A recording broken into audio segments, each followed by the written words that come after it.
स्वामीनाथन जी को आज तक नहीं माना। अध्यक्ष जी डिस्टर्ब ना करिए। सभापति महोदय, मेरा टाइम इसमें काउंट नहीं होगा। आप इधर, अरे यार, बेईमानी से जीता है तो ज्यादा ना बोलो। मालूम है कितने बड़े तीरंदाज हो। इधर बेईमान हो, बेईमान हो, बेईमान हो, बेईमान हो, बेईमान हो।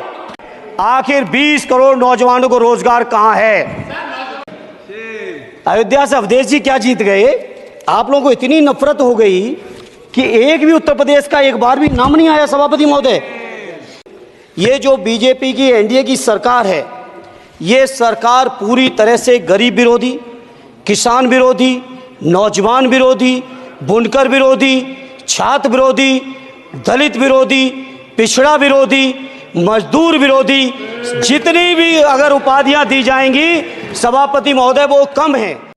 18वीं लोकसभा के निर्वाचन के बाद और इस नए संसद भवन के बनने के बाद आज मैं पहली बार बोलने के लिए खड़ा हुआ हूं। आपने मुझे मौका दिया, उसके लिए बहुत बहुत धन्यवाद देता हूं। सभापति जी, सबसे पहले श्रद्धेय नेताजी को मैं नमन करना चाहता हूं, जिन्होंने अपने संघर्ष, अपनी हिम्मत, साहस और अपने पूरे जीवन की तपस्या समाज के उत्थान के लिए, देश और उत्तर प्रदेश की तरक्की के लिए और समाज के हर व्यक्ति की तरक्की और खुशहाली के लिए उन्होंने जो अपना पूरा जीवन समर्पित किया है, सबसे पहले मैं आपके माध्यम से उनको नमन करना चाहता हूँ। माननीय सभापति महोदय, श्रद्धेय नेताजी ने हम लोगों को अपने समाजवादी विरासत में इंसाफ और इंसानियत, न्याय और हक की लड़ाई करना सिखाया है। उस लड़ाई को हम लोग बखूबी अपने नेता आदरणीय अखिलेश यादव जी के नेतृत्व में शानदार तरीके से उस विरासत को न केवल लड़ रहे हैं, बल्कि नेताजी के हर सपने को पूरा करने तक हम लोग चुप बैठने वाले नहीं हैं। सभापति महोदय, बजट एक व्यापक विषय है और जब इस विषय के बारे में सोचते हैं तो समझ में नहीं आ रहा कि कहां से शुरू करें, क्योंकि देश में आज कोई वर्ग नहीं बचा है। कुछ चुनिंदा उद्योगपतियों के बारे में बात नहीं करूंगा, लेकिन देश के 140 करोड़ लोगों में से कम 95% लोग ऐसे हैं जो आज पूरी तरह से बर्बाद है। एनडीए की ये सरकार 11वां बजट पेश कर रही है, लेकिन इस 11वें बजट के बावजूद अगर मैं देखता हूं तो समाज की जो गरीबों के लिए सबसे ज़्यादा ज़रूरी चीज़ें हैं, स्वास्थ्य का है तो स्वास्थ्य 2023 और 24 में बजट घटा दिया है। किसानों का बजट जहां यूपीए के सरकार के समय 2014 तक 5.5 था, वहीं 24 आते आते ये 3.15 रह गया है। शिक्षा का बजट जहां 2013 में 4.77 था, आज 23-24 आते आते ये 2.5% रह गया है। इसी तरह से जितनी भी ज़रूरी चीज़ें हैं, सभापति महोदय, मुझे कहने में कोई संकोच नहीं, ये जो बीजेपी की एनडीए की सरकार है, ये सरकार पूरी तरह से गरीब विरोधी, किसान विरोधी, नौजवान विरोधी, बुनकर विरोधी, छात्र विरोधी, दलित विरोधी, पिछड़ा विरोधी, मजदूर विरोधी, जितनी भी अगर उपाधियां दी जाएंगी सभापति महोदय वो कम है। और मैं कोई राजनीतिक भाषण नहीं दे रहा हूं, मैं उदाहरण सहित आपको जब नंबर आए तो बोल देना, और हमें पता है आपका नंबर भी नहीं आएगा आपकी पार्टी में, ये भी पता है हमें। सभापति महोदय, श्रद्धेय नेताजी ने हमेशा कहा है कि चुनाव में या जनता के बीच किया हुआ वादा अगर आप पूरा नहीं करते हैं तो वो भी एक सबसे बड़ा भ्रष्टाचार है, और उस भ्रष्टाचार में अगर किसी ने वर्ल्ड रिकॉर्ड बनाया है तो बीजेपी की और एनडीए की सरकार ने बनाया है। सभापति महोदय, 2014 के चुनाव के समय प्रधानमंत्री जी ने वादे किए कि 2 करोड़ रोजगार हर साल मिलेंगे। स्वामीनाथन जी, जिनको भारत रत्न दिया है सरकार को मैं धन्यवाद देता हूं, लेकिन वो धन्यवाद अधूरा है जब तक उनकी सिफारिशों को नहीं मानते हो। 2007-8 से लगातार मांग चल रही है देश में कि स्वामीनाथन जी की जो सिफारिश है किसानों को 1.5 गुना समर्थन मूल्य देने का, एमएसपी की गारंटी देने का, कानूनी हक और अधिकार देने का, उस गारंटी को आज तक नहीं माना, आज तक नहीं माना, आज तक नहीं माना। स्वामीनाथन जी को आज तक नहीं माना। अध्यक्ष जी डिस्टर्ब ना करिए।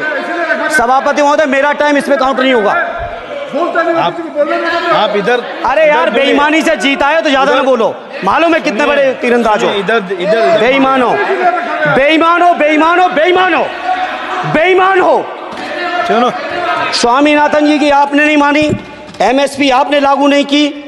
कितनी बढ़िया बातें कि खाद पे हम सब्सिडी बढ़ा रहे हैं। पहले 50 किलो को 45 किलो, फिर 45 किलो को 40 किलो, और मुझे लगता है कि एक तीसरा कार्यकाल पूरे होते होते केवल 10 ही किलो बचेगा खाद के कट्टे में, इससे ज्यादा नहीं बचेगा। मंडी एक नहीं बनाई, आत्महत्या इतनी कर रहे हैं किसान। और किसान अगर अपनी एमएसपी की मांग करते हैं, हजारों किसान यहीं दिल्ली की सीमा पर मारे जाते हैं, और आप सोचते हो कि आपकी बात को कोई समझेगा नहीं। सभापति महोदय, नौजवानों को कितना गुमराह किया गया। नौजवानों से कह दिया गया हर साल 2 करोड़ रोजगार। मैं आज सवाल पूछता हूं अपने नौजवानों की ओर से, बताएं भारतीय जनता पार्टी के लोग, सरकार में बैठे लोग, 10 साल आपने राज कर लिया है, आखिर 20 करोड़ नौजवानों को रोजगार कहां है? अरे छोड़िए यार, अबे कोई नोटिस नहीं लेता तुम्हें, छोड़ो छोड़ो, कोई नोटिस नहीं लेगा तुम्हें। 20 करोड़ नौजवान के रोजगार का हिसाब कहां है? आज 11वें बजट में जब याद आई तो वो भी ट्रेनिंग की बात करते हो। मैं कहना चाहता हूं आईआईएम, आईआईटी के नौजवानों को रोजगार नहीं दे पा रहे हो। आप सोच रहे हो इंटर्नशिप के इस छोटे से सुगूफे से नौजवान खुश होंगे? देश के नौजवान खुश होने वाले नहीं है। सभापति महोदय, शिक्षा के मसले पर लगातार बजट घटाया जा रहा है, लगातार सरकारी शिक्षा कम की जा रही है, और ये बीजेपी की सरकार की लगातार प्रयास है कि नौजवान शिक्षित होंगे तो सवाल पूछेंगे। देश की जेएनयू से लेके, बीएचयू से लेके, एमयू से लेके जितने बड़े संस्थान हैं, सारे संस्थानों को बर्बाद कर दिया है। एक भी दलित, एक भी पिछड़े, कहीं आपका वाइस चांसलर नहीं है। लगातार जितने भी आपके professor, associate professor, assistant professor की नियुक्तियों में आरएसएस का जब तक कोई फंडामेंटल कोर्स नहीं करेगा, बेसिक कोर्स, तब तक उसकी नियुक्ति नहीं होगी। आप क्या सोच रहे हो देश नहीं देख रहा है नौजवान? यूजीसी का बजट लगातार कम किया जा रहा है। मेरा खुला आरोप है सरकार पर कि ये सरकार शिक्षा को प्राइवेट करके, शिक्षा को मुट्ठी भर उद्योगपतियों के हाथों में देके, शिक्षा को चुनिंदा लोगों के हाथ में देके, देश के 140 करोड़, जिसमें मैं समझता हूं 90% लोग गरीब हैं, उन गरीबों के हाथों से शिक्षा को छीनने का ये जो आपकी सरकार षड्यंत्र कर रही है, इसके लिए हम लोग इस मौके पे विरोध करते हैं। लगातार फीस बढ़ा रहे हैं, शिक्षकों की कमी है, रोजगार आप दे नहीं पा रहे हो, सामाजिक असमानता। सभापति महोदय, 2014 में जिस समय सरकार बनी थी एनडीए की, उस समय देश की जितने भी जो आर्थिक चीजें थी, जो वेल्थ थी, उसमें पिछड़ों की हैसियत 17% थी, 17%, और आज 10 साल की एनडीए की सरकार के बाद पिछड़ों की आर्थिक हैसियत हो गई है केवल 9%। मैं कहना चाहता हूं चुनौती के साथ, वित्त मंत्री अपने जवाब में बता दें, अनुसूचित जनजाति का एक भी व्यक्ति देश में अरबपति हो तो बता दूं, एक भी अरबपति हो तो बता दूं, एक भी दलित को अरबपति आपने बना दिया हो तो बता दो, एक भी पिछड़े को बना दिया हो तो बता दो। आप जवाब में दे देना, आप डेटा दे देना, आप डेटा दे देना, हमारी दबाव नहीं रुकेगी। सभापति महोदय, जब जब बीजेपी की सरकार, जब जब बीजेपी के लोग विपक्ष में रहे तो ओपीएस की बातें किए। 10 साल से आप सत्ता चला रहे हो, 11वां बजट पेश कर रहे हो, पूरा देश आज ओपीएस के लिए, सरकारी कर्मचारी परेशान है, कहीं ओपीएस की चर्चा नहीं है, पुरानी पेंशन की कोई चर्चा नहीं है। सभापति महोदय, पुरानी पेंशन तो पुरानी पेंशन, हम मांग करते हैं, बहुत बड़े राष्ट्रभक्त आप बनते हो, मैं मांग करता हूं देश के पैरामिलिट्री फोर्सेस को आप पुरानी पेंशन दीजिए। मैं मांग करता हूं, आप राष्ट्रभक्त हैं ना, सीमा में जो सुरक्षा कर रहे हैं, जो शहादत झेल रहे हैं, मेरी मांग है कि आप उनकी ओपीएस दीजिए। वो आप ओपीएस नहीं दे पाओगे। इसी तरह से सभापति महोदय, देश के अंदर बहुत से ऐसे संविदा कर्मचारी, एक से एक बढ़िया फार्मूला, अब कानूनन मंडल आयोग लागू हो गया तो कैसे पिछड़े और दलितों को रोकें? तो संविदा कर्मी की प्राइवेट कंपनी, प्राइवेट आपने आउटसोर्सिंग कर दी। आउटसोर्सिंग के कारण से देश के सारे दलित, सारे पिछड़े, सारे आदिवासी आपकी सेवाओं से बाहर हो गए। उनके पास कोई कानूनी हक नहीं। तो ये जो आरक्षण को खत्म करने के तरह तरह के जो आप लोग षड्यंत्र अपना रहे हो, इस षड्यंत्रों को देश का जनमानस पूरी तरह से जान भी चुका है, पहचान भी चुका है। और इसीलिए उत्तर प्रदेश से तो आपको कर ही दिया है बाहर, देश से भी बाहर जल्दी करेंगे और हमारे साथी मिलकर दूसरे प्रांतों से भी बाहर करेंगे।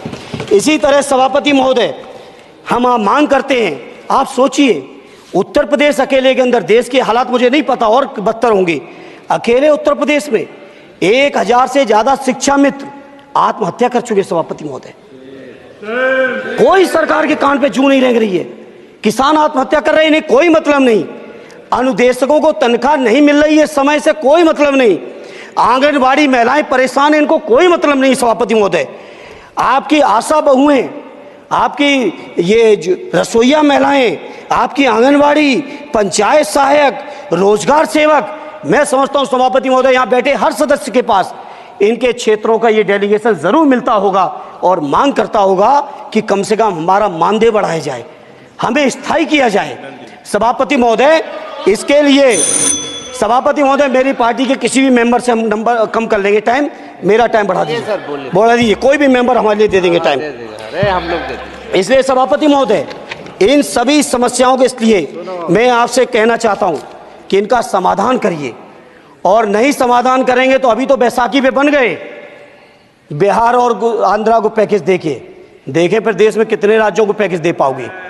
अरे वित्त मंत्री जी, उत्तर प्रदेश से आते हो, इतना भी हक नहीं कि पूरे बजट भाषण में एक बार उत्तर प्रदेश का नाम आ जाता। इतना अयोध्या से नफरत हो गई, अयोध्या से अवधेश जी क्या जीत गए, आप लोगों को इतनी नफरत हो गई कि एक भी उत्तर प्रदेश का एक बार भी नाम नहीं आया। सभापति महोदय, इसे मैं आज इस मौके पर सभापति महोदय देश के गरीबों, किसानों, नौजवानों, व्यापारियों, बुनकरों सभी की ओर से कहना चाहता हूं, ये बजट देश विरोधी बजट है। कुछ समस्याओं के लिए सभापति महोदय संवेदनशीलता के साथ मैं कहूंगा सरकार को विचार करना चाहिए। श्रद्धेय नेताजी जब रक्षा मंत्री थे, उन्होंने व्यवस्था दी थी कि देश के अंदर जो भी सैनिक शहीद हुए हैं उनको ससम्मान उनके घरों पे जाके राष्ट्रीय सम्मान के साथ उनकी अंत्येष्टि हो। मैं उन्हीं की परंपरा को आगे बढ़ाते हुए एक और मांग करता हूं सभापति महोदय कि जो हमारे शहीद जिनकी अंत्येष्टि स्थल जहां कहीं भी बना हो, जिस भी परंपरा से बना हो, अरे आपको कुछ नहीं पता है, अरे यही तुम्हारे सैनिकों के लिए यही तुम्हारा भाव है। सभापति महोदय, आप बोले सर। सभापति महोदय, मेरा अनुरोध है अग्निवीर की योजना खत्म की जाए। ये 4 साल के सैनिक से देश की उतनी मजबूत रक्षा नहीं हो सकती। नौजवानों को गुमराह करके केवल 4 साल, उन्हें दो ना 60 साल तक रिटायरमेंट, 4 साल बाद वो कहाँ नौकरियां ढूंढेंगे। इसे मेरी मांग है अग्निवीर की योजना खत्म की जाए। साथ ही साथ मेरी एक मांग और है कि जो शहीदों की शहादत स्थल है उसको शहीद स्थल के तौर पर डेवलप करने के लिए केंद्र सरकार को अतिरिक्त बजट देना चाहिए। मैं नहीं समझता हूं इसमें किसी को कोई दिक्कत होनी चाहिए। इसी तरह सभापति महोदय, बातें बहुत लंबी लंबी की जाती हैं, थोड़ा सा मैं अपने क्षेत्र के बारे में कहूँगा। आदरणीय हमारे नेता माननीय राममूर्ति वर्मा जी ने भी कहा है, माननीय लालजी वर्मा जी ने भी, जो बाढ़ की समस्या है, जो समस्या बिहार में है नेपाल से पानी छोड़ने की, वही समस्या उत्तर प्रदेश की भी है। और विशेषकर पूर्वी उत्तर प्रदेश में अगर आप चलिए तो खीरी से शुरू करेंगे, पीलीभीत खीरी से लेके पूरा आप चले जाइए और एकदम कुशीनगर बॉर्डर तक, बिहार बॉर्डर तक पूरी की पूरी समस्या है। घाघरा जब आती है तो मैं समझता हूँ इन जिलों के लाखों लोगों को तहस नहस करके चली जाती है। जितना विकास होता है सभापति महोदय, बरसात के समय वो सारा का सारा विकास पूरी तरह से खत्म हो जाता है। इसलिए मेरी मांग है केंद्र की सरकार से कि बजट आप पास कर रहे हो तो कम से कम उत्तर प्रदेश से इतनी नफरत ना करो। 2 बार तो उत्तर प्रदेश की दम पे ही बैठे थे और तब भी ये वित्त मंत्री जी हंस रहे हैं, इनके यहाँ भी आता है, बाढ़ तो जाती होगी महाराज, बसता तो नहीं होगा, कुशीनगर बसता नहीं होगा, आपका मऊ बसता नहीं है, आजमगढ़ बसता नहीं, अम्बेडकर नगर बसता नहीं, बहराइच बसता नहीं, खीरी बसता नहीं, श्रावस्ती बसता नहीं, पीलीभीत बसता नहीं, बलिया बसता नहीं है, कुशीनगर बसता नहीं है, गोरखपुर बसता नहीं है। इतने जिले तो हमारे उत्तर प्रदेश के प्रभावित हैं। तो बिहार की तरह से एक विशेष पैकेज हमारे उत्तर प्रदेश के लिए भी दे दो। कम से कम इतना तो कहने की हिम्मत रखो, केवल चीखने के लिए बैठे हैं सब के सब। इस सभापति महोदय, दूसरा एक मैं बात, हमसे पूर्व जो सांसद रहे हमारे आजमगढ़ के, बड़ी लंबी लंबी बातें की। गोरखपुर से आजमगढ़ होते हुए बनारस तक का हमने रेलवे लाइन स्वीकृत करा दिया। सभापति महोदय, मैंने जब पता किया अधिकारियों से, तो सच्चाई ये है कि अभी उस पर एक भी पैसे का बजट का आवंटन नहीं है, नहीं है बजट का आवंटन। हाँ, आज आप ही ने तो पेश किया बजट, आप ही तो साइन किए हो। निर्मला जी ने तो किया नहीं होगा, आप ही ने किया होगा। तो सभापति महोदय, उस पर बजट भी आए, उस पर बजट भी आना चाहिए। दूसरा सभापति महोदय, ये जो समस्या है बाढ़ वाली, मैं समझता हूं कोई अकेले मेरी नहीं है, मेरे अकेले क्षेत्र की नहीं है। जो भी संवेदनशील व्यक्ति होगा इस पर जरूर गंभीरता से सोचेगा, उसको सोचे।